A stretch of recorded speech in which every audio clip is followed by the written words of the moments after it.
Can your cat read your mind? It's Shani, certified feline training and behavior specialist with Wild at Heart. And can you read your cat's mind? So I've been listening to this podcast and it is blowing my mind. The podcast is mainly about people with autism using telepathy to communicate, but they also do one episode where they talk about animals. And I wanted to share my own story with Sweepy. Like a lot of cat guardians, I don't like leaving her.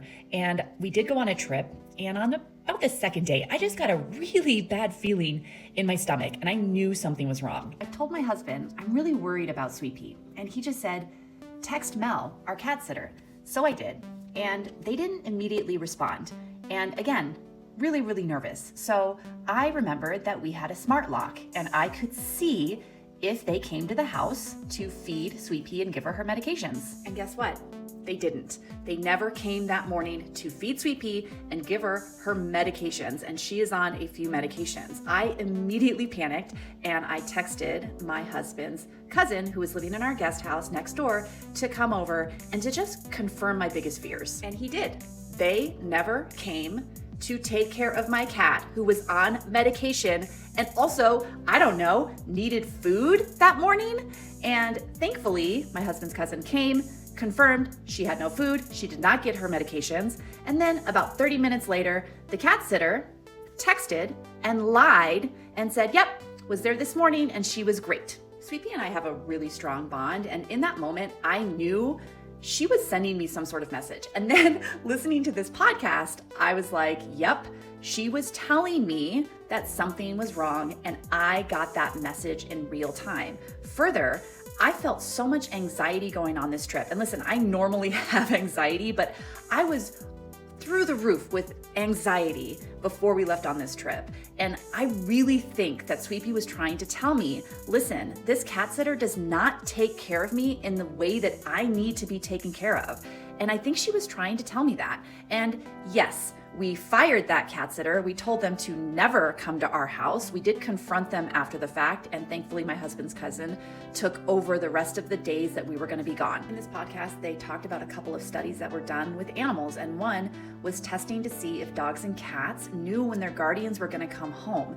And what was really interesting, and it was very scientific, but the moment that the thought entered the guardian's mind that they were coming home, their dogs reacted to that, physically reacted to that. And then there were a couple times out of the blue, not planned, that the guardian, in fact, couldn't come home. One was a flat tire and another person got called into work. The moment their mind decided, oh, I'm actually not coming home, their dogs came away from the front door and completely changed that anticipation of their guardian coming home. Another thing that they talked about was this group of elephants in Africa, and this man rescued these elephants and he had a really strong bond with them.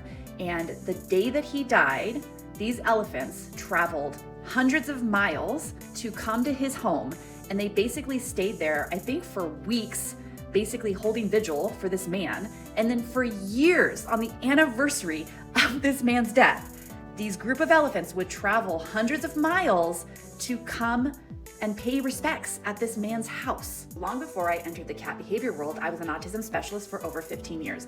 That was my career.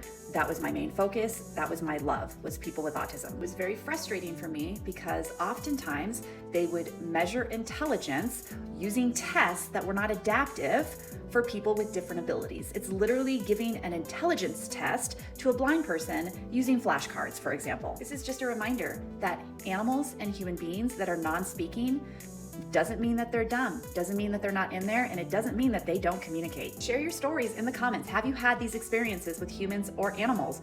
Or if you think this is all nonsense, let me know. But I encourage you to listen to the telepathy tapes and this podcast. It is super interesting, and I think it's gonna blow your mind as well. If you are 10 out of 10, always team cat and always team autism, you should follow me. I have Instagram, Facebook, TikTok, and YouTube. It's all Wild at Heart Cats. You can hire me for one-on-one consultations. Just check my website, wildatheartcats.com.